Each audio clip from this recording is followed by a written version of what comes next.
How's it going, everybody? My name is Patrick with Worship Gear Collective. Welcome back. It's been a minute. I know we've been taking a little bit of a break, so we haven't seen each other that often. Today we're doing something that has kind of been a long time coming for me. We are doing my pedal board update for 2024. A lot has changed, so let's go ahead and just dig right into it.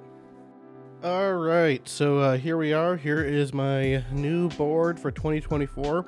If some of you had seen my old board, you'd see that there is quite a bit of difference here. Quite a few things have changed. Some things stayed the same. First off, I am playing through my Veritas Riverton. It has Bearcat pickups in it.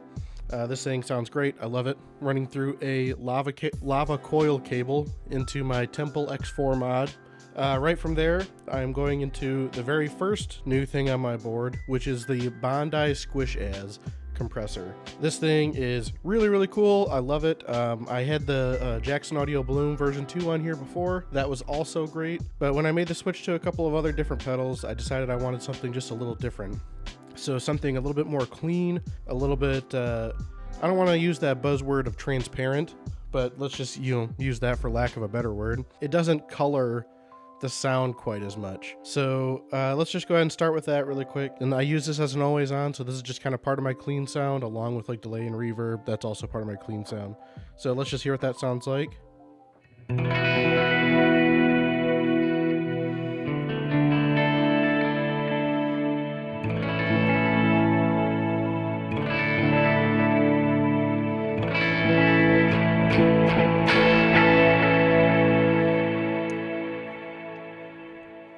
So as you can see on there, this actually has a VU meter on it, which I really like. This feels a lot more like a studio kind of style of compression, if you will. Like, it has a ratio knob on it. You have your sensitivity, which is basically like your input to it. Your output's like your makeup gain, right? And then you have a blend and a tone knob. Basically, the way that I run this is I run it right around like a 4:1 ratio. That's kind of about where that knob is set. It's not really changing my sound too much. I'll just go ahead and turn it off so you can hear what it sounds like. All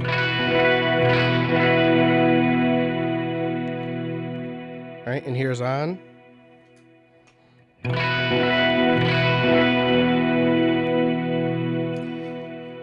So as you can hear, it doesn't change too much. I usually shoot for somewhere right around 3 to 5 decibels of reduction, which is kind of help handy with that VU meter. Just kind of lets me know where I'm sitting. So right out of there, we're running into my first stage overdrive, which is the same as it was last time, the Greer Amps Lightspeed. So here is my clean tone. All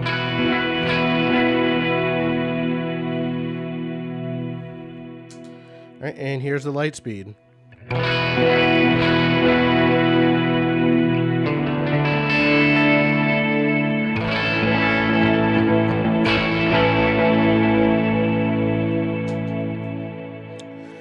So as you can hear there, it just adds just a touch more, right? It's just kind of, helping me poke out just a little bit more in the mix.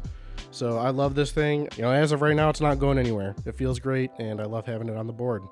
So right from there, we are running into my Brown Amps Protein. Again, this is just another one that stayed the same from last year. This one also sounds great.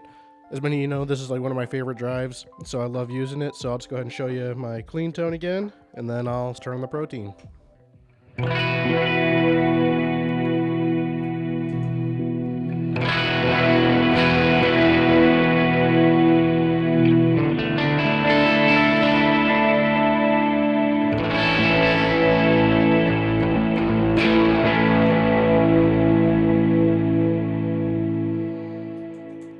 So the blue side, adds quite a bit of like a fatness to the sound from what, to my ear. That's what I hear a lot. That's what I really like. So the green side, so here's clean, and I'll do the green side.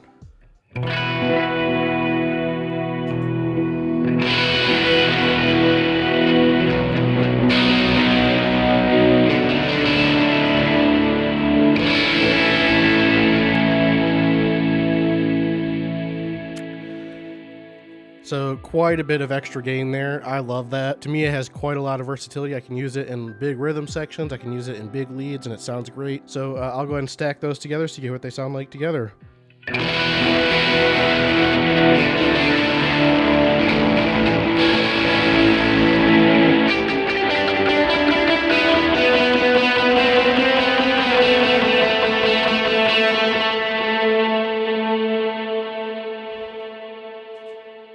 All right, yeah, so that's the protein. All you guys have seen that before. I love it. It's great. I don't stack it too much with the Lightspeed. I stack the green and the blue together, and I kind of let them do their thing. Maybe very rarely will I stack it with the Lightspeed, but not very often. So moving right from there, I go into the JHS Kilt. Here's clean sound. All right, and here's Kilt.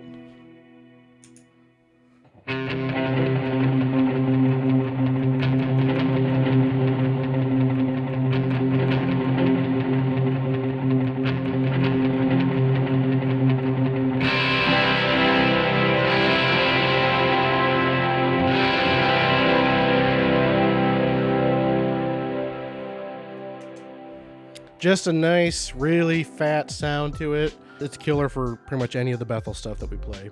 So that's pretty much what I use it for, and it's probably not going anywhere. I really like it a lot. That also does have the red remote attached to it. I almost never use that. Honestly, it's kind of for like that fuzz tone, but usually if I'm going to use fuzz, I have a Beatronics Abelha, which I've also done a video on, which I'll link above right here. But if I want fuzz, I'll usually opt for the Abelha. But so I just have the red remote there for, I don't know, taking up space because I want to. Right from there, we run into my Lely Mono S volume pedal.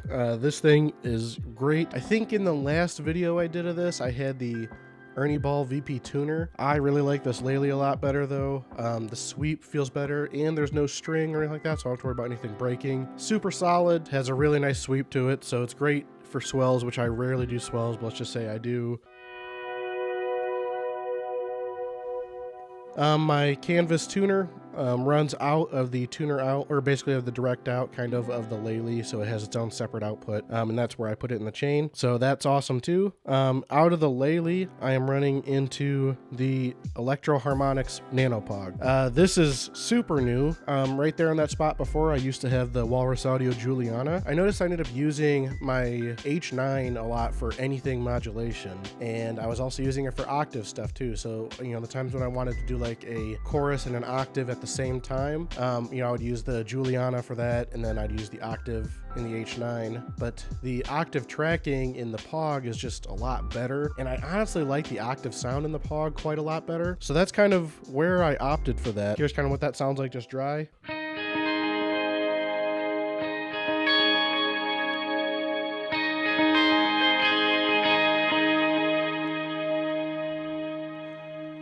I do use it stacked with some drive quite a bit, like a big lead where I really just want to stick out or just kind of cover a little bit more ground. It's awesome. So.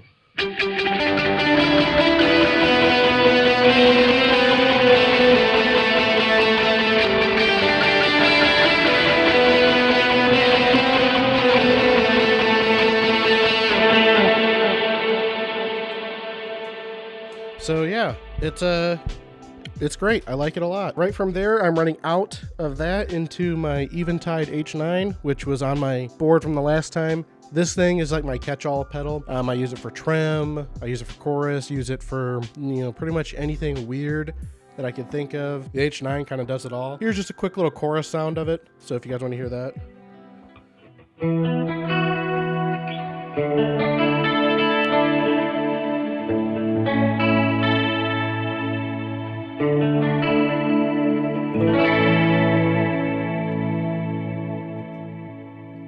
So it sounds good. I think it's great. The only thing I don't like about it is a little outdated at this point. Like the editing app for it on your phone looks like it's like running on like iOS like 5 or something. Like it's like super old. They haven't really done much to update it. The H90 is out now. The H9 is still awesome.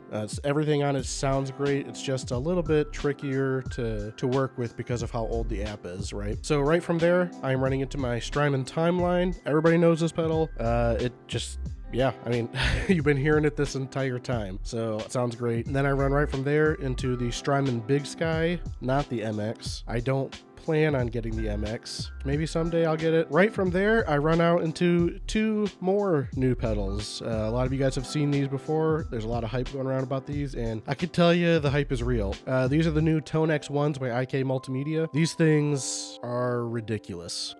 I don't really know much of another way to explain it other than that. The form factor is insane. I used to have an ACS1 in that spot. The ACS1 is still awesome, so I still recommend the ACS1 for anybody who wants one. But these if you're wanting something a little bit different, I highly recommend. So the way I run my amps is I run them on the edge of breakup pretty much, so that way I can just kind of play lightly and I get a nice clean tone. But if I really dig in, it starts breaking up a bit. So I'll just kind of show you what I'm talking about. So there's a nice kind of lightly, you know, push tone, but here if I drive in a bit,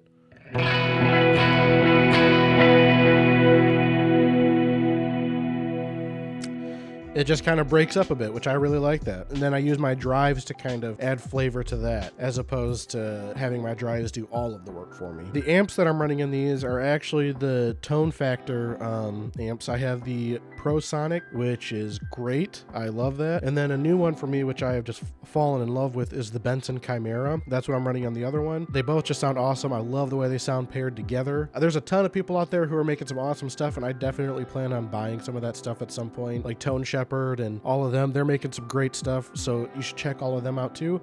These are still really new in general, and they're still really new for me. So far, all I've kind of tried is the Tone Factor stuff, but it was just kind of like I put them on there and it was right the first time. It was exactly what I wanted. They sound awesome. You just gotta make sure your input gain is set up right. I'll eventually use them for other amps too, for, you know, if I'm just playing something crazy one weekend, I can just throw whatever I want on there. Right from there, those are running under the board out to the Temple X4 mod, and I'm running 2 outs out of there into the Walrus Audio Canvas Stereo, which will be changed here shortly to one of the new Dezos. And then aside from that, I have my Disaster Area MIDI controller. That's also the same as last time as well. I've been using that for a while. That is hooked up to my H9, my Timeline, and my Big Sky, so I can just kind of swap between presets by hitting my preset button. And I have it usually set to change BPM, change settings, change a whole bunch of other stuff on all the pedals. That's kind of how I run that, is I basically build presets in each of those, and then I use the Disaster Area to pull up those presets to recall those. That is my rig rundown for 2024. Please let me know in the comments if you have any questions or anything like that. I'm happy to answer them. Thank you guys for checking out our video, and we hope to see you in the next one. Bye.